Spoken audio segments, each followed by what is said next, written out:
tovu manai, hine ma tovu manai, shevet achim gam yachad, hine ma tovu manai, shevet achim gam yachad, hine ma tovu manai, shevet achim gam yachad. Your Madrichei Shira are amazing. I'm super duper impressed with them. They're fabulous people.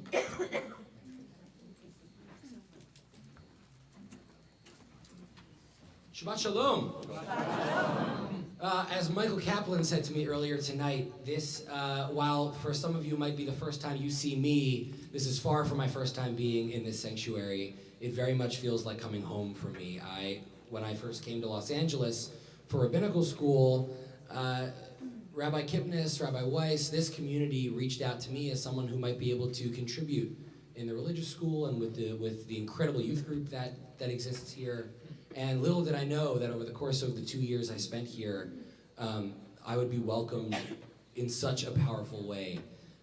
Never take for granted the warmth and welcoming that is inherent, that is baked into this community. It is unique, it is special, it is really and truly something that makes this community shine. And as we bring Shabbat in together tonight, one of the texts that we always start with, no matter practically what synagogue you're in the world, is all about welcoming. But not just welcoming anybody. It's welcoming in these malachei hasharet, these angels that serve God. And we read just about around where we are now in the Torah portion about our patriarch Abraham and his ability to welcome these strangers in the wilderness who needed a place to rest and wash and eat for the night, and how they turned out to be angels of God. And we try to model that welcoming in everything we do. And Shalom Aleichem is all about that moment of welcoming in these Shabbos angels that will sort of hover over us and protect us or guide us through Shabbat. So as a means of sort of welcoming myself back, but also introducing myself, I thought I'd share my melody for Shalom Aleichem. It is very jazzy. It is probably not like any Shalom Aleichem you've ever heard. That's the point. I hope you really like it, and I hope you catch on and sing with me, and that goes for everything I share tonight. So Shalom Aleichem can be found on page 24 in your Sidurim, should you desire to follow along with the words in the Siddur. I certainly do.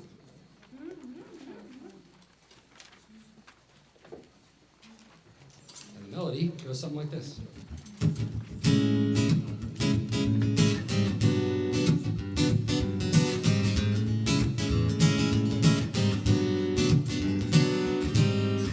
Shalom Aleichem, Malachei Hasharet, Malachei Elyon, Mi Melech, Malachei HaMelachim, HaKadosh Baruch Hu. It's that exact melody for all 4 sections, so if you can catch on, sing it with me. You can do it. Believe in yourself. Here we go. Boachem. Boachem Shalom. Malachei Hashalom. Malachei Hashalom. Malachei. Malachei Elyon. Elyon. Mi Melech. Malachei HaMelachim. HaKadosh Baruch Hu.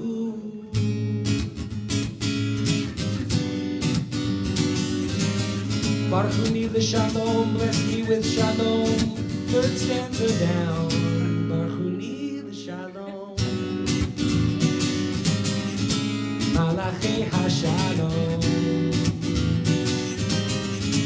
Malachei Elyon. Mi melech. Malachei hamelachim. HaKadosh Baruch Hu. You're getting it. Chance if you want to try it. Seitchem l'shalom, go in peace, but not too soon we hope. Seitchem l'shalom, Malachei hashalom. Malachei Elyon Mimelech Malachei HaMelachim HaKadosh Baruch Hu Mimelech Malachei HaMelachim HaKadosh Baruch Hu.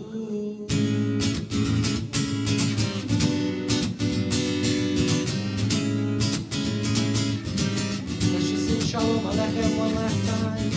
Shalom Aleichem. Shabbat Shalom.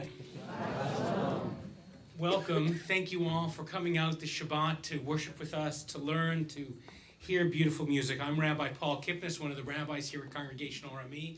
Rabbi Julia Weiss is on the East Coast installing our second rabbinic intern from last year, Alana Nemetov, who's in Connecticut. The other one's in Massachusetts. And Cantor Doug is on some well-deserved vacation.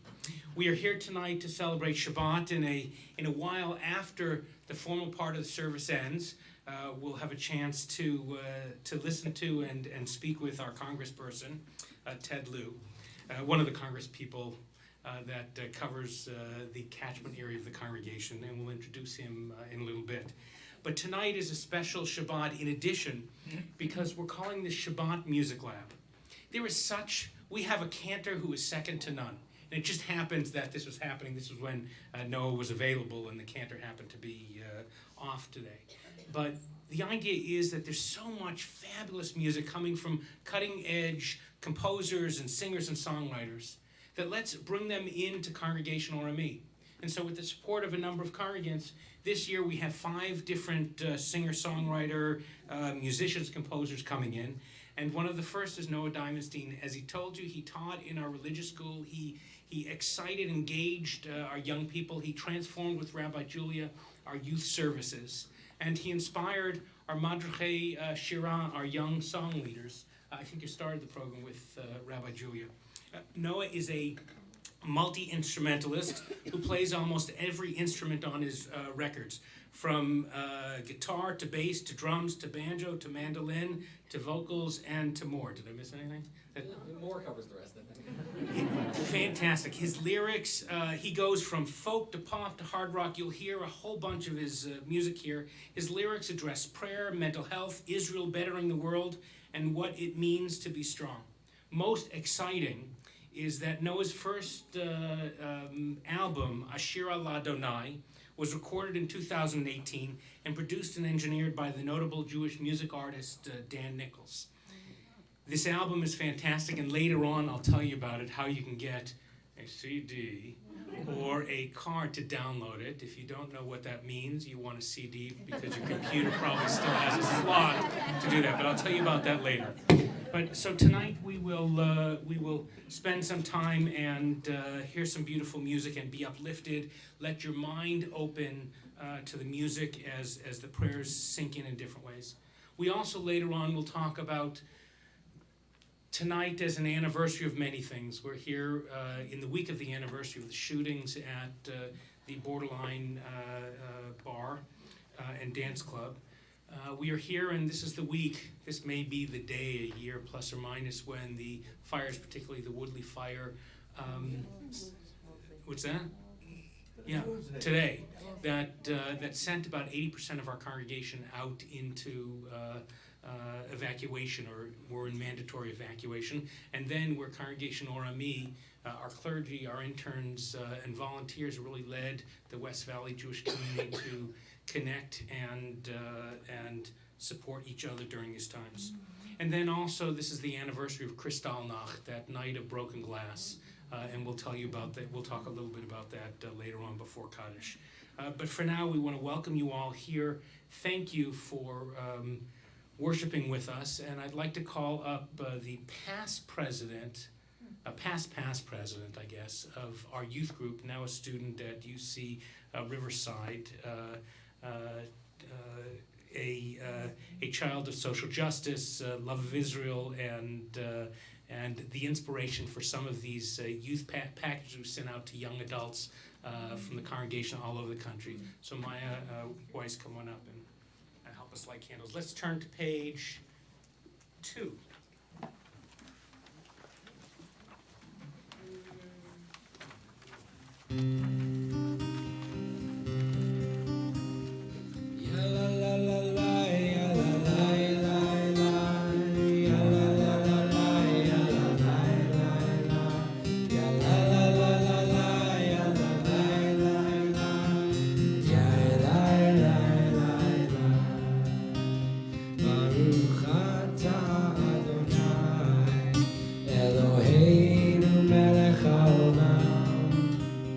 Asher kitshanu b'mitzvotav,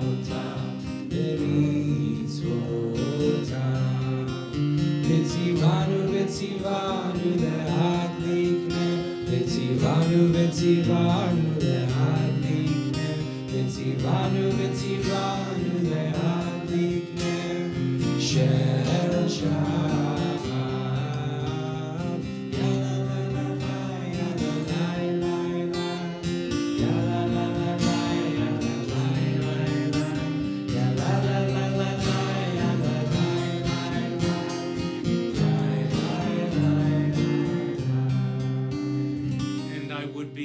Negligent if I didn't warmly welcome all of you who are worshiping with us via the live stream. Thank you for being with us, celebrating Shabbat with us. Thank you to Bronze Productions for making it happen. Our service continues with the Baruch Hu, page 28. Please rise.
On page 32, we find the text of Ahavat Olam, one of the few blessings that come before the Shema, specifically in our tradition for the evening.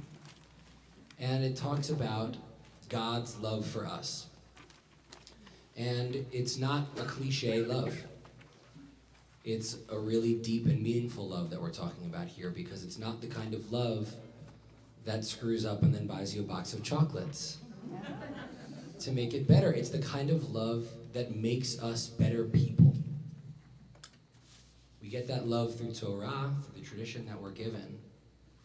And when I was at the URJ Kutz camp as a song leading major teacher, I was looking at, well, I wasn't even looking at these words yet, actually. I had this melody in my head.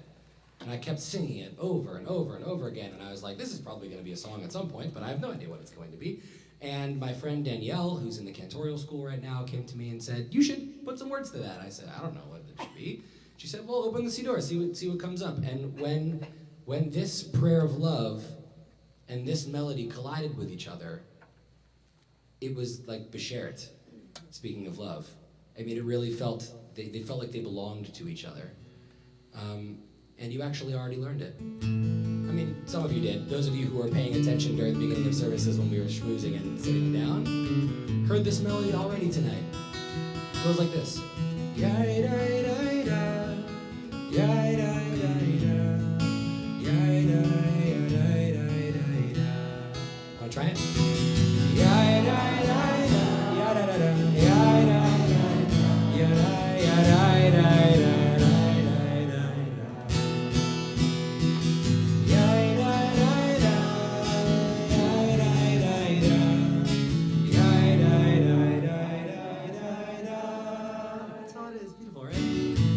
Right in the evening. Ahavat olam, Beit Yisrael, Amcha ahavta.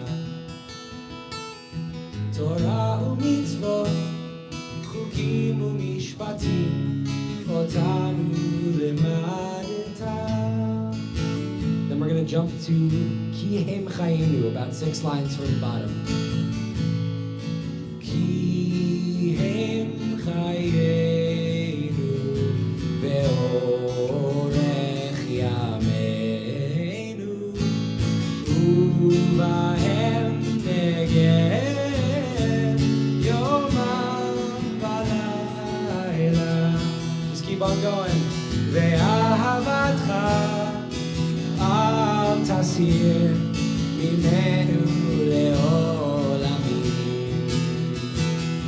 Baruch atah Adonai ohev amo Yisrael. Say ki hem chayenu, ki hem chayenu ve'orech yameinu uvahem neged yomam v'layla. Ve'ahavatcha al tasir mimenu le'olamim. Baruch atah Adonai ohev amo Yisrael. Sing ohev, ohev amo Yisrael, ohev amo Yisrael.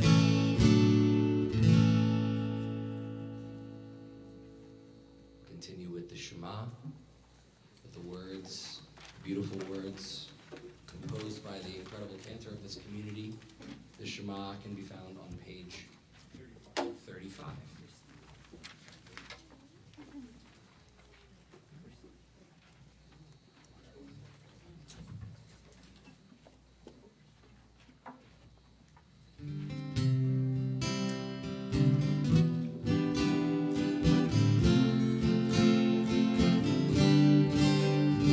If you're lost, you feel afraid, and you don't know what to say, then listen, listen to our God. Is there a question on your mind? Is the answer hard to find? Then listen, listen to our God. Listen with all your heart and soul, and with all your mind. Write them and learn them and teach them well, every morning and night. Close your eyes and listen.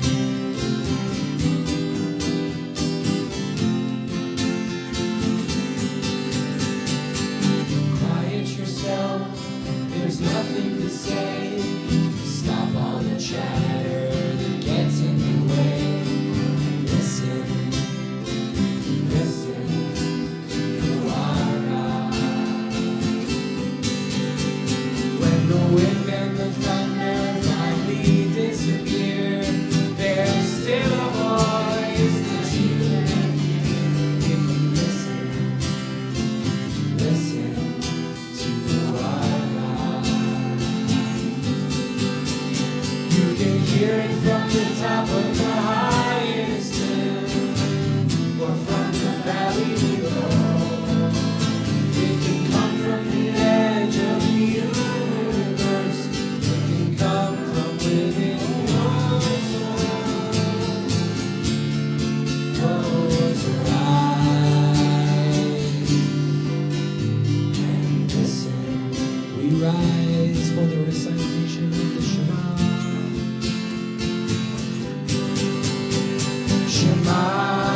Yisrael, Adonai Eloheinu, Adonai Echad. Baruch Shem Yevov, Shem Yevov,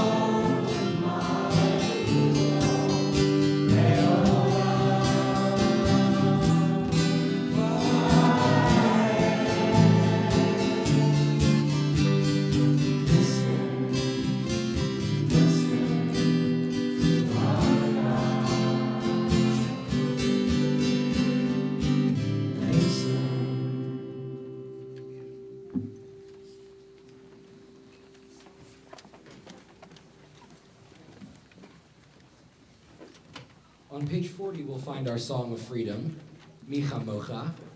Micha Mocha is part of the Song of the Sea. It's that moment when we've crossed the sea, we've made it out of Egypt, and we're free. And what do? We all sing the same song with the same melody at the same time, seemingly out of nowhere. I guess that's the power of a strong female leader, because Miriam leads us in this song, and it's really an incredible moment.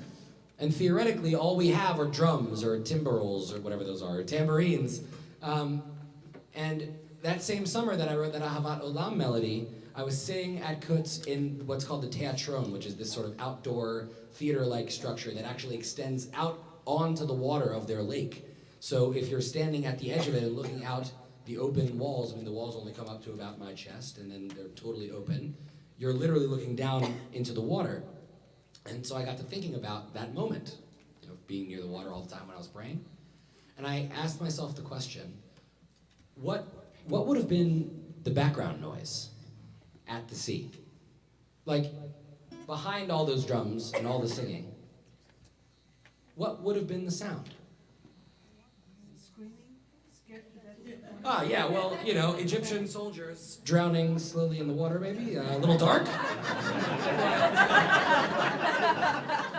If that's what you brought with you to Shabbat this evening, I mean, no. What I imagined was the sound of the water crashing against the shore, waves coming up against the beach. All of you, these Jews, know what that sounds like. I mean, growing up in eastern Pennsylvania, maybe not so much, but here that's a sound that's somewhat common for us. But imagine if you had been a slave in the center of Egypt for a long time. Imagine if you had only known slavery. This might have been one of the first moments you would have ever had enough stillness and such an opportunity to hear that sound, the rushing of those waves.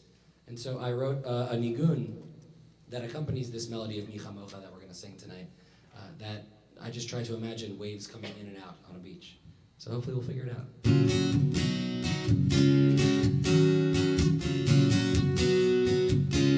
The nigun goes like this.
Sing Micha Mocha one last time.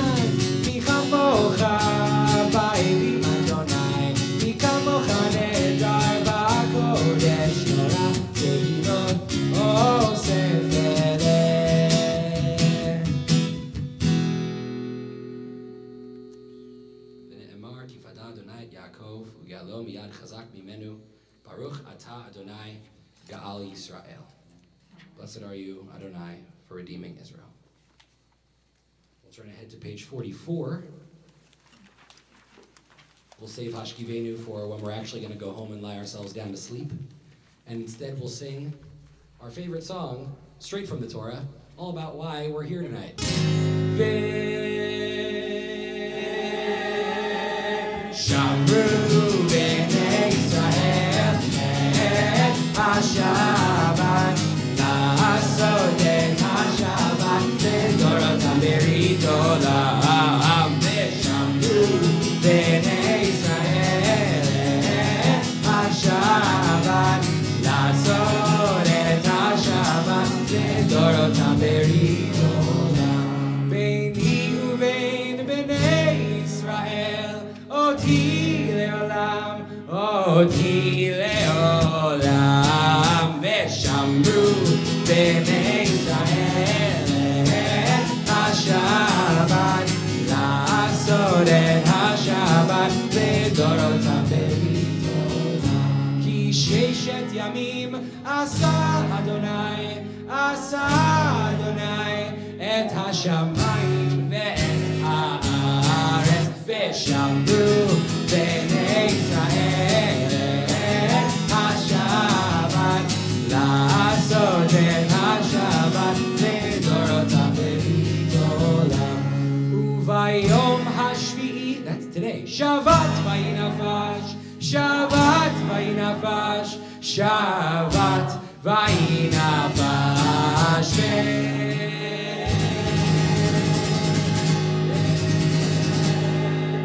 Better than that, come on. Shamru b'nei Yisrael et HaShabbat la'asot et HaShabbat v'dorotam berit olam v'shamru b'nei Yisrael et HaShabbat la'asot et HaShabbat v'dorotam berit olam.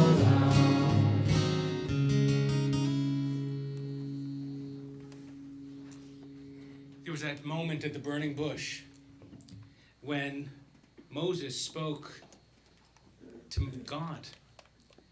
It was that moment of prayer that a line becomes part of the Amidah, the standing prayer. Elohei Avraham, Elohei Yitzchak, Elohei Yaakov. Moses asks, who are you? How do I tell people who you are?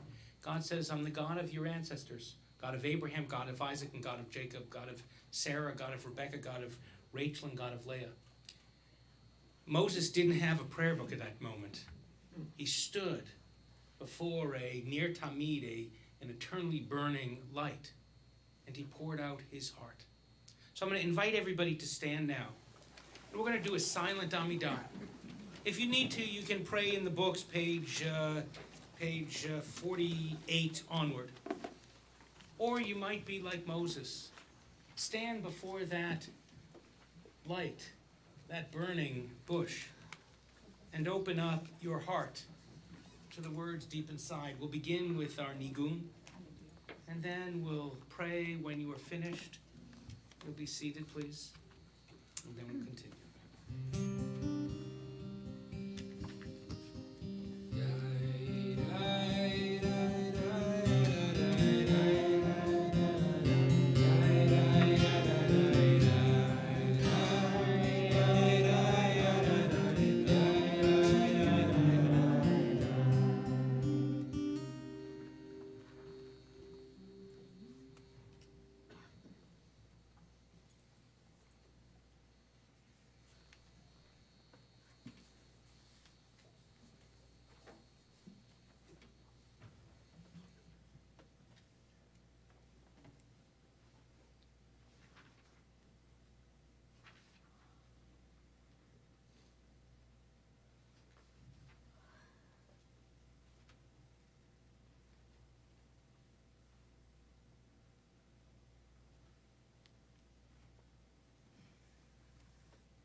62.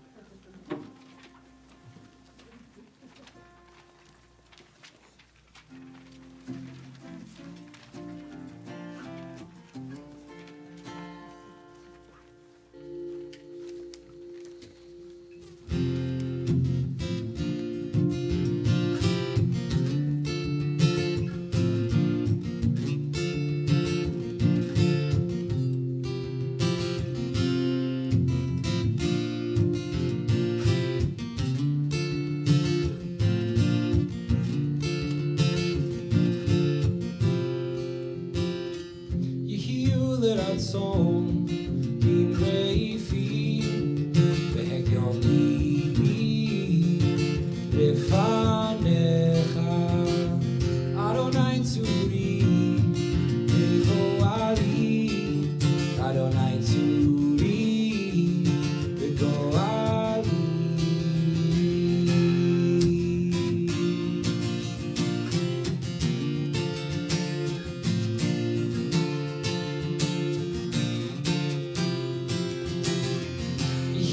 לרצון ממרפי והגיון ליבי לפניך אדוני צורי וגואלי אדוני צורי וגואלי May the words of my mouth and the meditations of my heart be acceptable to you, Adonai my God.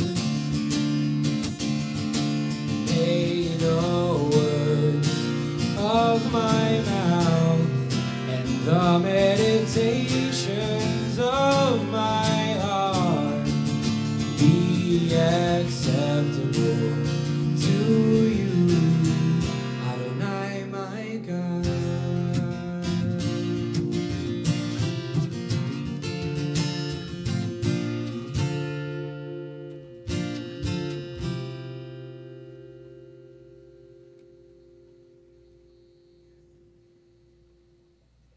So,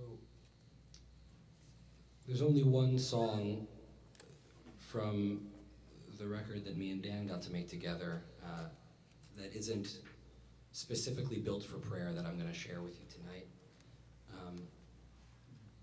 And it feels like the right one from the record because it's all about the experience we're having right now. Not necessarily Shabbat specifically, but at least for those of us in the room who are Jewish, the experience of being a Jew living in diaspora. I wrote this song in 2018. It was sort of inspired by a drash that I had written for my student pulpit up in Merced. And it was about this incredible midrash where Jacob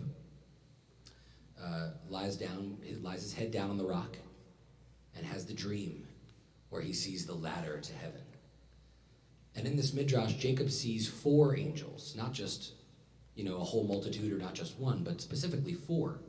And they're not just any angels. They are, in fact, the angels that represented the 4 great kingdoms or empires that back in the ancient world made life really, really hard on the Hebrew people, on the Israelites, on the Jews. And that's Persia, Rome, Greece, and Assyria. These 4 ancient kingdoms.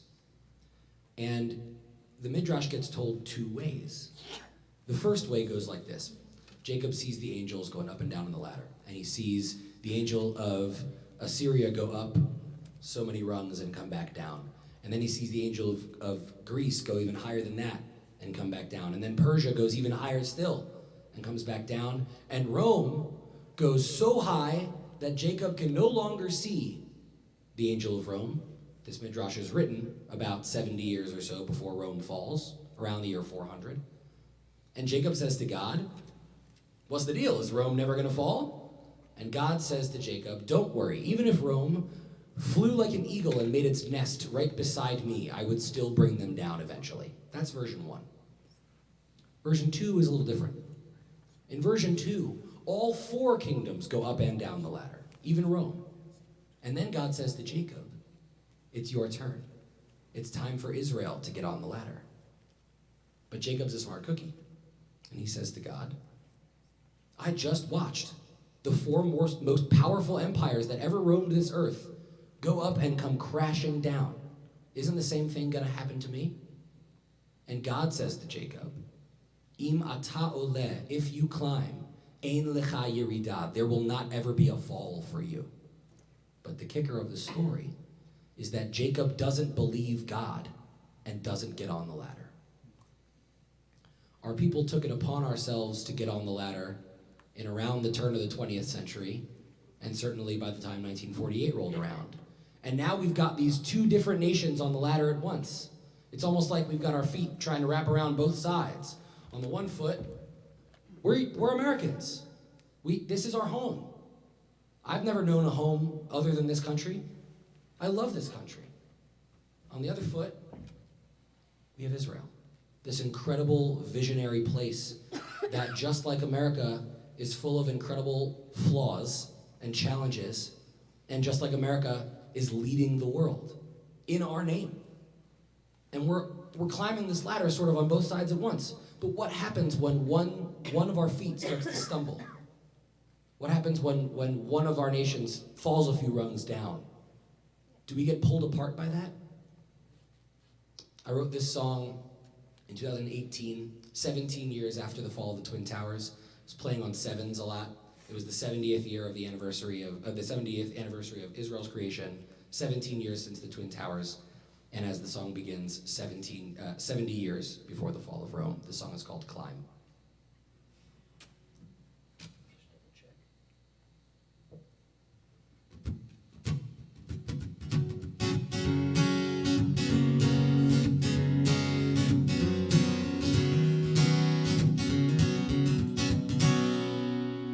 70 years before the fall of Rome, a couple of guys were sitting in their homes afraid and wondering softly, I'm not sure about this country here. It's sometimes great, but then it's not so clear that we can choose our future. We just have to climb up Jacob's ladder. Gotta make the choice, raise our voice, and we watch the angels climb, rising up on eagles' wings, and soon we saw them come back down again. Oh, it's your time to take that step, 'cause you know she'im ata oleh ein lecha yeridah.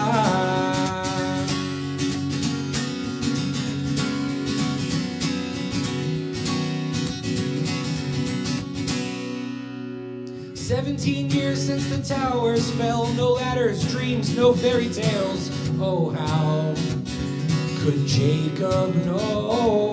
We stood in fear watching TV, thinking aloud, how did hell become real? Our demons rise and we divide. We just have to climb up Jacob's ladder. Gotta make the choice, raise our voice, and we watch the angels climb, rising up on eagles' wings, and soon we saw them come back down again. Whoa, it's your time to take that step, 'cause you know she'im ata oleh ein lecha yeridah. One ladder, one people, 2 nations, 2 angels, 1 vision, peace in our time. Climb.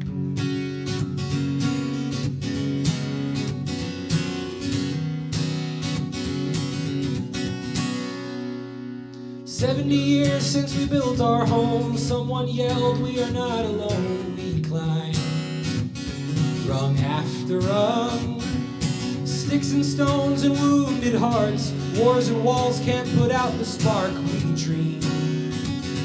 Just like our Father, we just have to climb up Jacob's ladder. Gotta make good choice, raise our voice, and we watch the angels climb, rising up on eagle's wings. And soon we saw them come back down again. Whoa, it's our chance to chase that dream. We know She'imanu Olim Ein Lanu Yerida. Climb and climb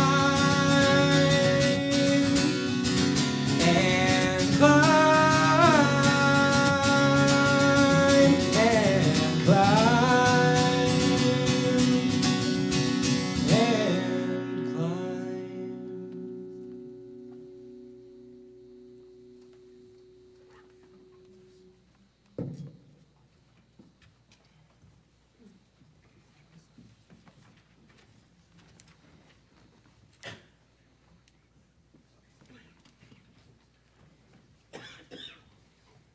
I'm Meir Bargeron. I'm a rabbinic intern here, and it is such an honor to share the bima with Rabbi Paul, as I have before, and I will again, and with my classmate and tonight my teacher, Noah Diamondstein.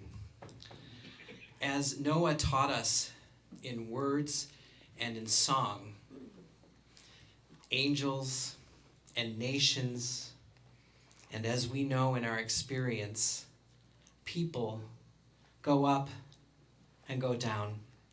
Our lives move up in joy and at unpredictable moments descend in pain, sorrow, loss.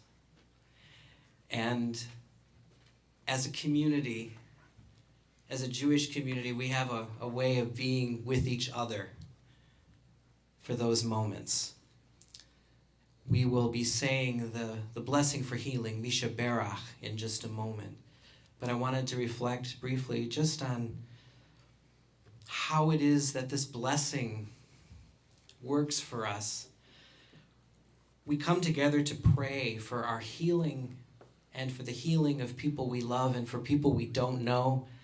And we also wish and pray for people's well-being. We don't do this as individuals. We do this as a community, because this prayer shows us not only that we are actually here for each other, quite literally at this moment, but also reinforces that we need each other. So we will be praying, not as individuals, but as a holy community, for those who are in need of healing of body, of mind, and of spirit, recognizing that dis-ease takes many forms. Tonight we will be praying for the survivors of the borderline shooting and for the families of those who perished. Tonight we'll be praying for all who have suffered due to wildfires recently and last year, and the 2018 Woolsey fire is particularly in our memories this Shabbat.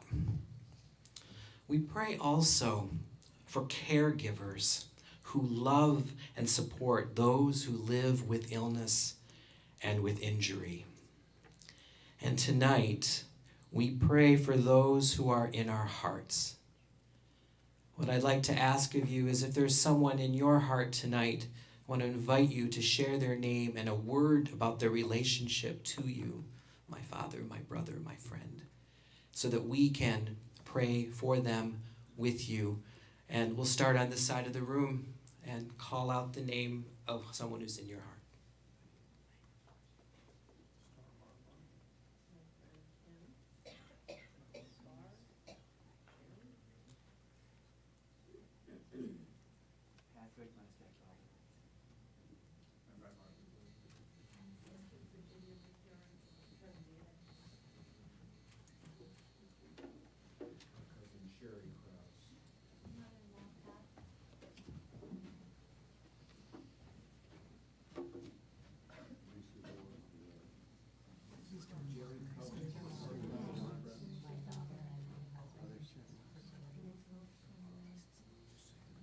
boyfriend, Laura Avery.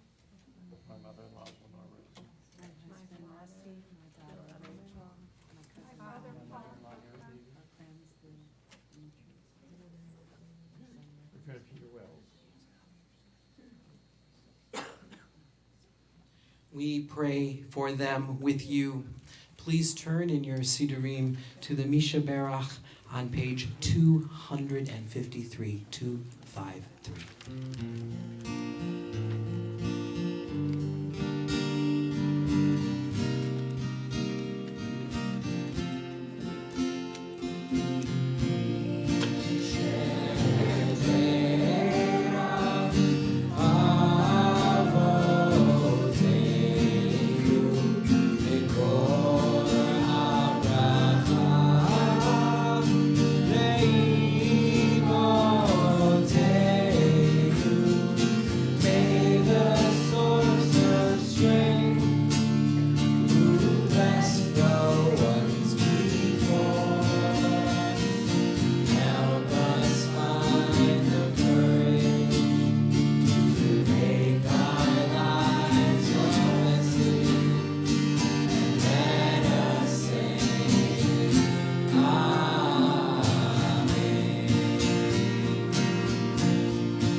Amen.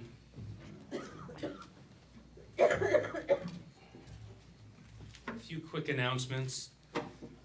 Our Orami Center for Jewish Learning continues. Our next guest will be on Friday, December 6th, in a month.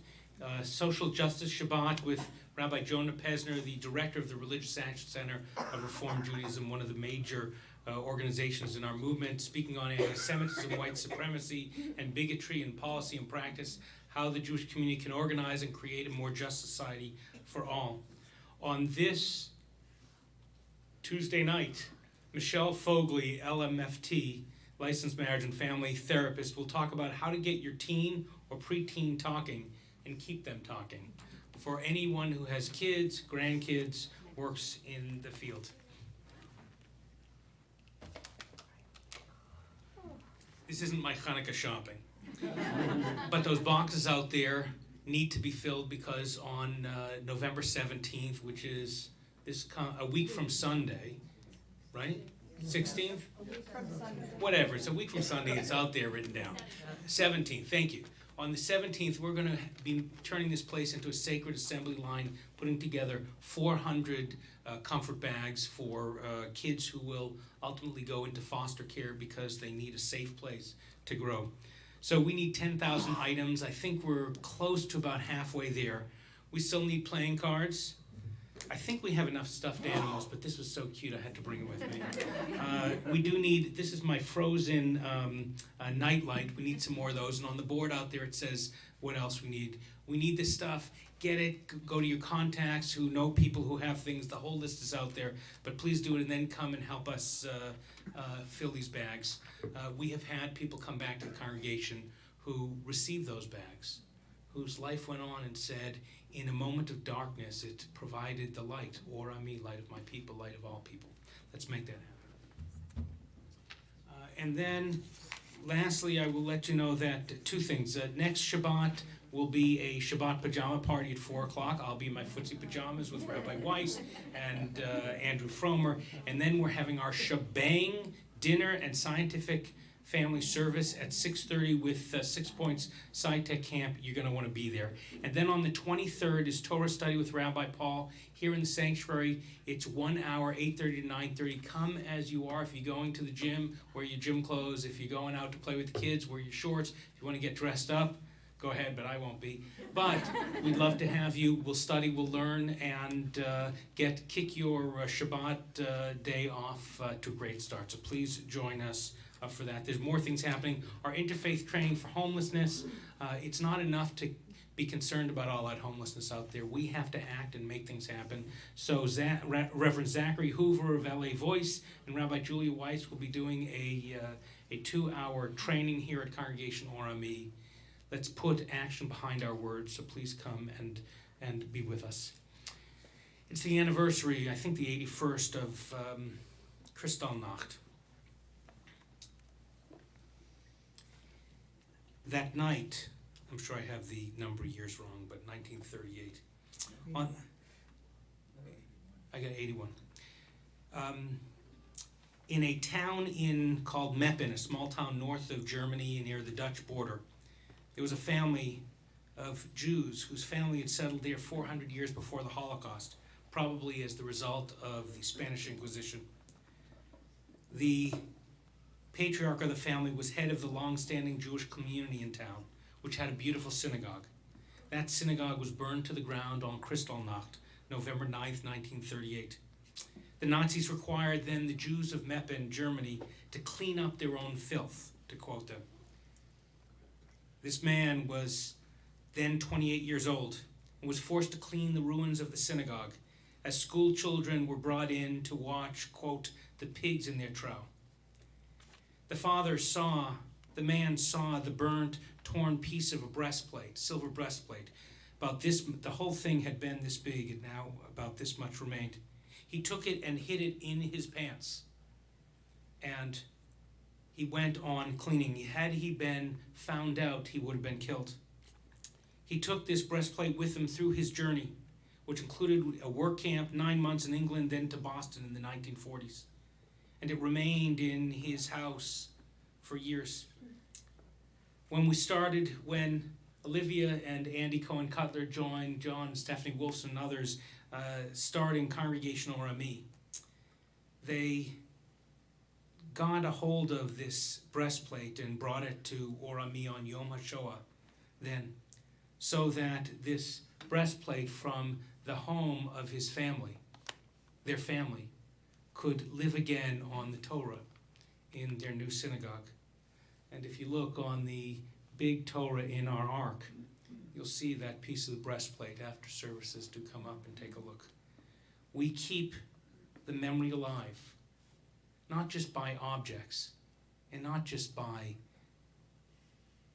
speaking about it, but by acting in this world to wipe out hatred wherever it is. And so tonight, as we prepare to say Kaddish, we remember all those whose lives were lost in the Shoah and the Holocaust, particularly those whose lives were destroyed during Kristallnacht. We also remember those who lost their lives during the shooting at the Borderline dance bar and club. Some of you here remembering your loved ones during this time of Kaddish. As I bring my hand around the room, I invite you to mention their names and relationship to you. We'll do it aloud. Tonight, we remember.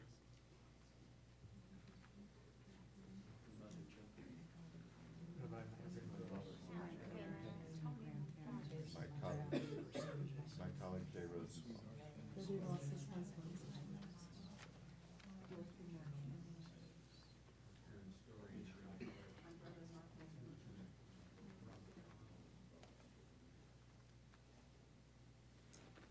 Asher ben Elchanan, Esther. Please rise as we turn to page 294 and we say together, Yitgadal v'yitgadash shemei rabbah, be'alma divrach rutei v'yamlich malchutei, v'chayechon v'yomechon v'chayei dechol beit Yisrael, ba'agalau v'zman kariv imru amen. Yehei shmei rabbah mevarach le'olam ol'olmei almaya, Yitbarach v'yishtabach v'yitbahar v'yitramam v'yitnaseh, V'yitadar v'yitalev v'yitalal shmei d'kudisha b'richu. Le'ela min kol berchata v'shirata, tushbachata v'nechamata, da'amiran be'alma v'imru amen. Yehi shalom rabba min shemaya, v'chayim aleinu ve'al kol Yisrael v'imru amen. Oseh shalom b'rumav, u'yaseh shalom, aleinu ve'al kol Yisrael v'imru amen. May the one who brings peace to the high heavens bring peace to us, to all Israel and all the world, as we say together, amen. Close your prayer book, stay standing, put the prayer books behind you. If you're comfortable, put your arms around the people next to you. Let's close the service part of our evening with Hashkivenu, our nighttime prayer.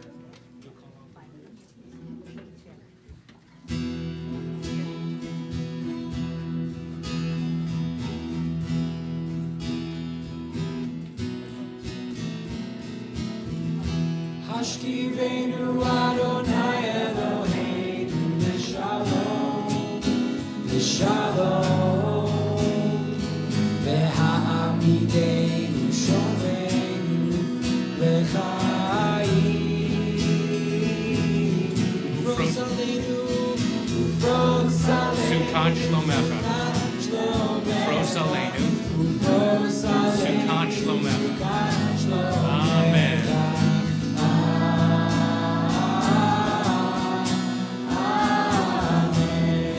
Shelter us beneath thy wings. Shelter us beneath thy O Adonai, Adonai. guard us from all harmful things. Guard us from all harmful things. O Adonai, keep us safe throughout the night, Keep us safe throughout the till we night. wake with morning's light. Till we wake with morning's Teach us light. daily wrong from right. Teach us daily wrong from O right. Adonai, Oh, Adonai. Amen. Amen. Amen.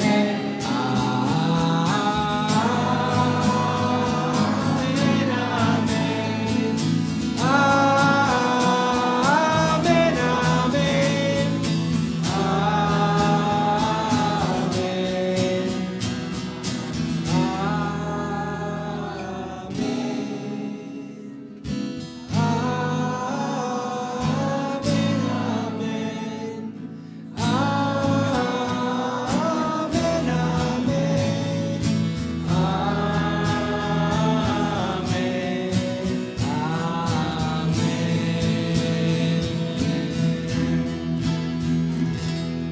Shabbat Shalom.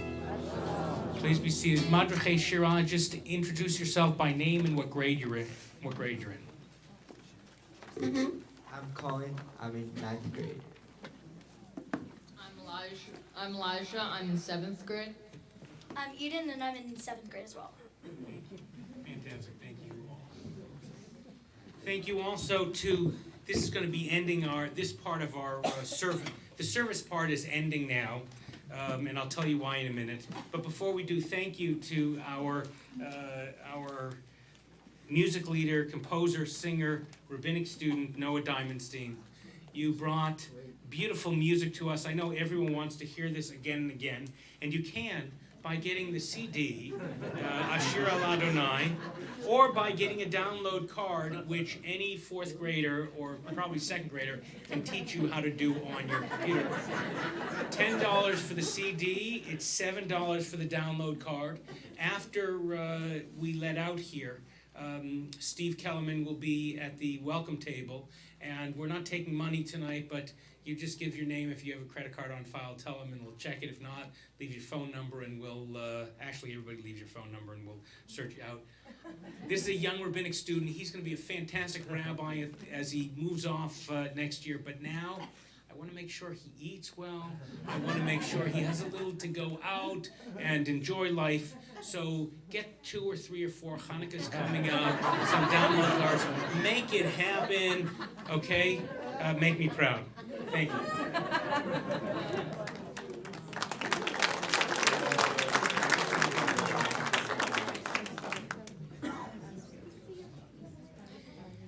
So we were purposeful in ending services before we introduced our congressperson.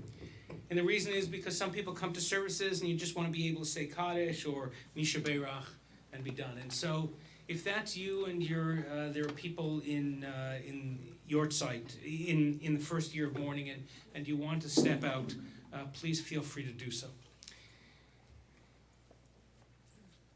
It is an honor for this congregation to speak to our elected representatives, to hear what they are doing in their work, for them to hear from us. This is not a town hall where you hear clapping and screaming and booing and yelling. This is not a campaign rally where you hear all sorts of things. This is a synagogue, and this is a place of inclusion. This is a place where Elu ve'elu divrei Elohim chayim, these and these are the words of the living God, where we hear majority and minority opinions, things we agree with and things we don't. That's the way of Jews, and if you don't understand it, go ask me to show you a page of Talmud.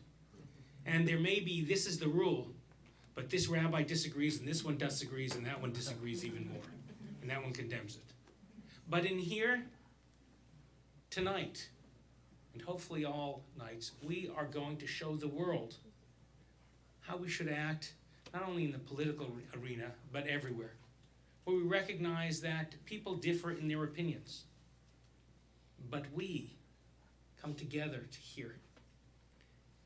So in a minute, I will introduce our congressperson, and he'll speak for about 10-15 minutes and then take some questions. I'll be the moderator of questions.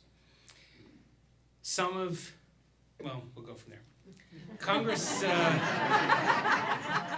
and I reserve the right to call people out on the questions. It's not statement time, it's question time to learn and go. Questions are short, but we'll go through that. Congressman Ted W. Lieu represents California's 33rd Congressional District here in the U.S. House of Representatives. He's serving his third term in Congress and currently sits on the House Judiciary Committee, the House Foreign Affairs Committee.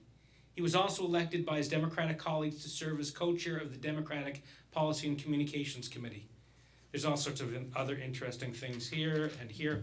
He has been leader in, I just can't read it all, you won't hear him. He's been an outspoken proponent for tackling climate change. He's one of the only 4 computer science majors currently serving in Congress, so is frequently sought out for his insight on technology and innovation matters, cybersecurity, and more. He's been a leader in Congress against ethnic and racial profiling and discrimination against the LGBTQ plus community. He serves as whip of the Congressional Asian Pacific American Caucus, vice chair of the LGBTQ Equality Caucus, and co-chair of the Cloud Computing Caucus. They're fighting to get onto that one. Recognizing, don't kid yourself. That's where the most important security can be happening. Recognizing the great opportunities America had given to his family, Congressperson Lieu wanted to serve his country to preserve the American dream. He joined the United States Air Force, where he served in the JAG Corps. After serving active duty for 4 years, he wanted to continue to serve his country and joined the reserves. He has received numerous medals for his outstanding military service, including the Air Force Humanitarian Service Medal and multiple meritorious service medals. His wife, Betty, is a member of the Torrance Board of Education, a former California Deputy Attorney General. They live in Torrance with their 2 sons. Help me give a warm Orami welcome to our Congressperson.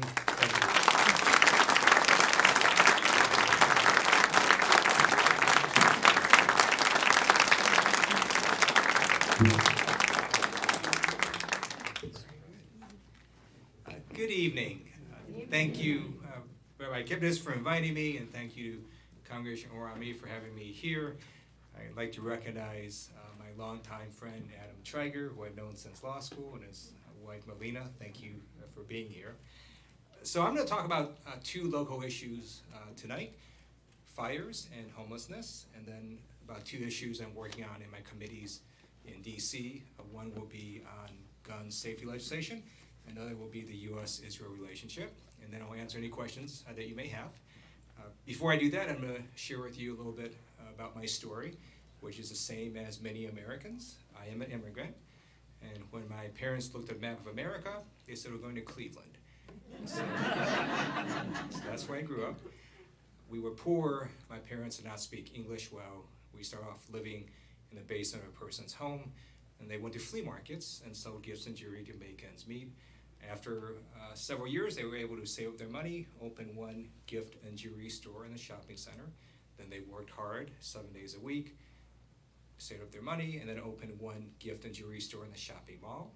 And then they expanded over 6 stores. My brother and I would help watch those stores because they didn't have to pay us. But I realized that they achieved the American dream. They went from being poor to a home, gave my brother and I an amazing education. He is a doctor now. My parents still remind me of that. And it is one reason I joined the Air Force in active duty. I believe I can never give back to America. Everything is amazing country is given to my family. One reason I choose to remain in the reserves. I am a colonel at the Space and Missile Systems Center. And that's one reason I'm in politics, is to make sure that this dream remains open for people who want to work hard and succeed. After doing the Air Force, I'm also a recovering lawyer. I did private practice for about 5 years. I then served 1 term on the Torrance City Council, and then 9 years in the California State Legislature, and now I'm in my 5th year, 3rd term in Congress.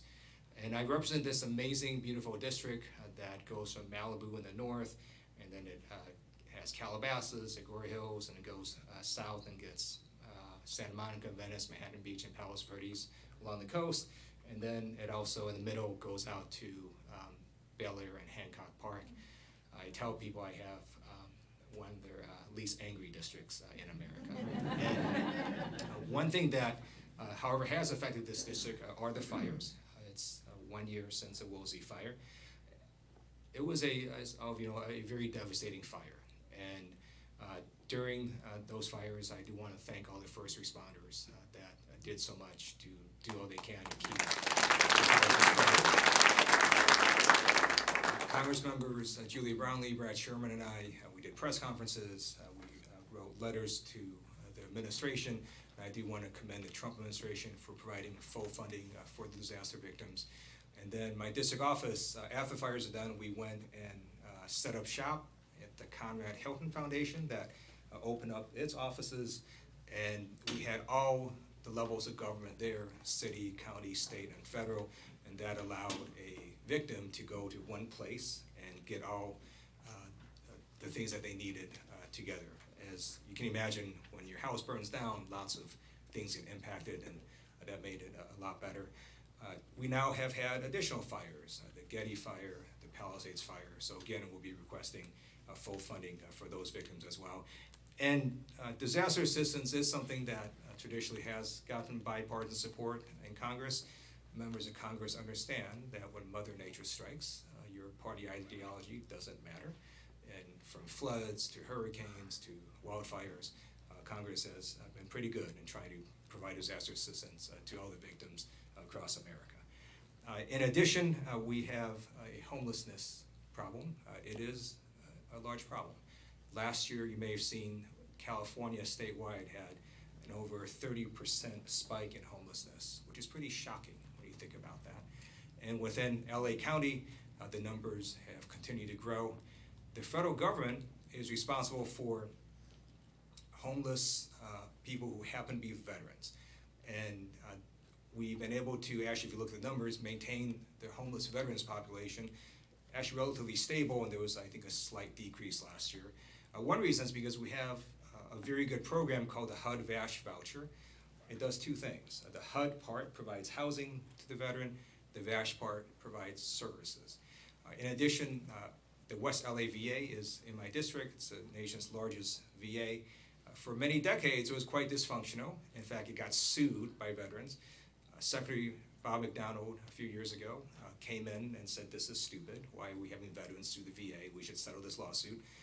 And I worked with him and other stakeholders. Lawsuit was settled, and one of the first bills that got signed into law allowed the West LA VA to have a whole new master plan At its full build-out, it will have over 1,200 units to house homeless veterans. We now have a master plan developer, and we've already renovated one building, and additional ones will be coming online. But just because the federal government only deals with homeless people having veterans doesn't mean that it should always be that way. And that's why Senator Feinstein and I have introduced legislation that would provide $750 million to local cities and counties to deal with the entire homeless population. And hopefully we can get that through. It is going to require a lot of different levels of government to work together. It is a difficult problem. I was pleased that a few months ago I was able to work with Supervisor Sheila Kuehl, and we inserted language in the National Defense Authorization Act that allowed an armory in LA County to renovate, expand, and to house homeless veterans. So happy to take any questions on homelessness issues. And then in DC, I am on the Judiciary Committee. And for the first time in 25 years, we passed significant gun safety legislation. We passed universal background checks on guns. As some of you may know, the way the current system works is, let's say you want to go purchase a gun in California. You go to a gun dealer, you give a bunch of private information. Gun dealer runs a background check, usually comes back within a few minutes, maybe 10, 20 minutes, and then generally you're cleared and you can buy the gun, or it'll say you're not cleared and you cannot get the gun. Or you go to Nevada, show up at a gun show, pay cash, and get as many guns as you want without even showing ID. Most people look at that and think that is a crazy loophole, and there's other loopholes in this system. So the universal background checks bill closes that and says, look, if you're gonna sell a gun, we don't care if it's a gun dealer or a gun show or some other sort of transaction, you're gonna have to go through a background check for the person who's buying the gun to get it. That has about 90% support among the American people based on various polls. It is also bipartisan. It passed the House. It is now before the US Senate. And so we're trying to put pressure on Senator Mitch McConnell to bring this bill up for a vote. If he does, it will also pass the US Senate. We're working on other gun legislation as well. So we also passed at the same time something called they're closing the Charleston loophole. You may remember in Charleston there was a shooting at a church where their person went in and killed a whole bunch of people who were actually praying at the time. If you look at what happened there, he should not have gotten the gun. He actually would have been denied by that background check. But because under the current system, if you don't get an answer back within 3 days, the gun dealer can sell the gun to the person. What this bill would say is, look, if you don't get it back within 3 days, you cannot still sell the gun. You need an affirmative answer one way or another from the federal agency. If it gets past 10 days, then I think there's a process where you can go ahead and sell the gun. And that's also before the US Senate as well. So the other committee I'm on is Foreign Affairs, and we have oversight over the foreign policy of the United States. One of the critical areas is the US-Israel relationship.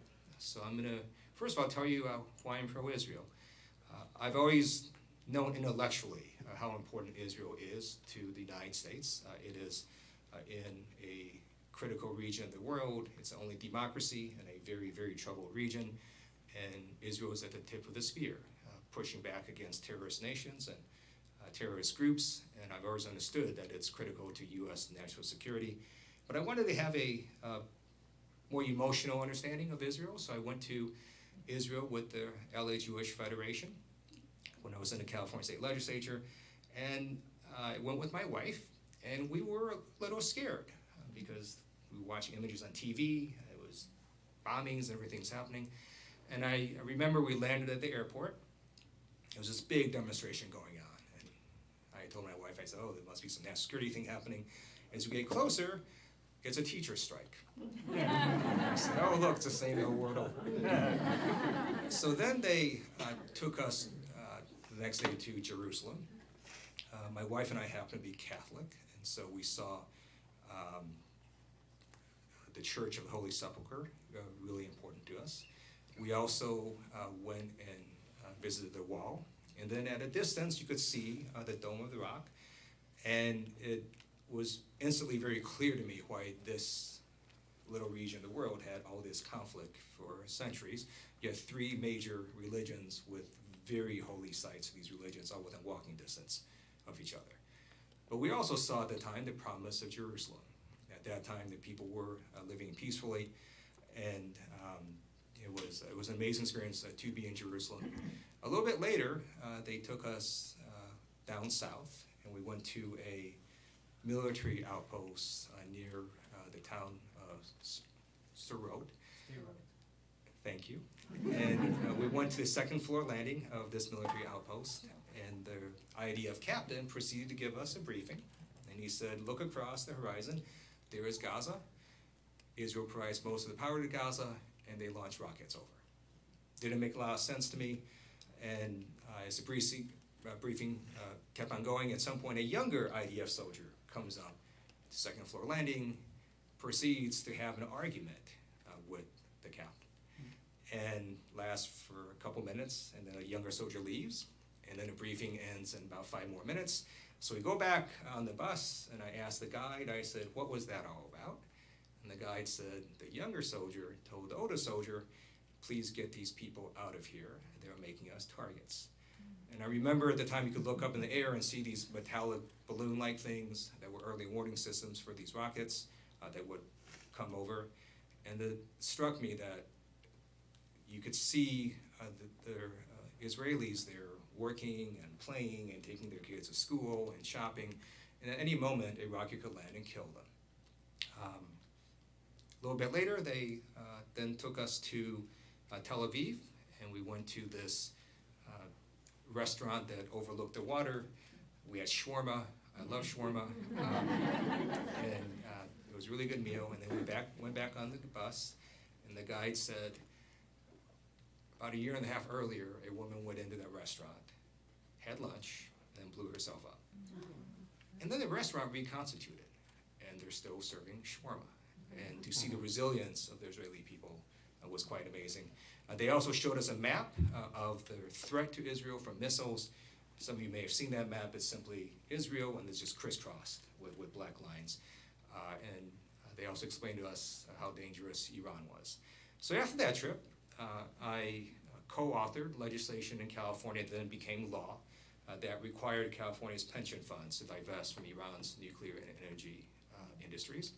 I co-authored a second law that said that if any company does business with Iran's nuclear energy industries, they cannot contract with the state of California. So both of those things are now law in California.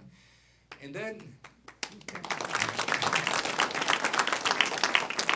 I had this amazing opportunity to go back to Israel with the AIPAC Education Fund. And they also took us down south, but we saw some